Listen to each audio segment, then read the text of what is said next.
ଗତ 8/2/2020 ଶନିବାର ଦିନ ନାସିକେଶ୍ୱରସ୍ଥ ଅକର୍ମ କର୍ମଦାୟକ ଦେବଦେବ ମହାଦେବ ନାଟେଶ୍ୱରଙ୍କ ପବିତ୍ର ପୀଠ ପ୍ରାଙ୍ଗଣରେ ବାଙ୍ଗୁରିଗାଁ ହାଇସ୍କୁଲର ପୁରାତନ ଛାତ୍ରଛାତ୍ରୀମାନଙ୍କର ଏକ ବନ୍ଧୁ ମିଳନ କାର୍ଯ୍ୟକ୍ରମର ଆୟୋଜନ ହୋଇଯାଇଛି। ଏହି କାର୍ଯ୍ୟକ୍ରମରେ ତପନ ପ୍ରଧାନ, ନାରାୟଣ ଓଝା, ପଞ୍ଚାନନ ନାୟକ, ଚନ୍ଦ୍ରମଣି ଖଟୋଇ, ରବୀନ୍ଦ୍ର ସାହୁ, ସମ୍ପଦ କୁମାର ରଥ, ସୁକାନ୍ତ ନାୟକ, ବିଜୟ ବେହେରା, ସୁରେନ୍ଦ୍ର ଖଟୋଇ, ପରଶୁରାମ ଖଟୋଇ, କେଦାର ମହାନ୍ତି, ନିରଞ୍ଜନ ପ୍ରଧାନ, ବିଜୟ ପରିଡ଼ା, ଯୁଧିଷ୍ଠିର ବାରିକ, ବିଦ୍ୟାଧର ନାୟକ, ଭୀମସେନ ପାତ୍ର, ନାରାୟଣ ନାୟକ, ପ୍ରତାପ କୁମାର କର, ପ୍ରଦୀପ୍ତ କୁମାର କର,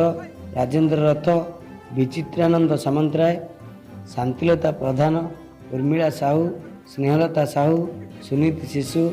ନିରୁପମା ପ୍ରଧାନ ପ୍ରମୁଖ ଯୋଗଦେଇ ପୁରୁଣା ଦିନର ସ୍ମୃତିକୁ ମନେ ପକାଇ କିଛି ମୁହୂର୍ତ୍ତ ଅତୀତକୁ ଫେରି ଯାଇଥିଲେ।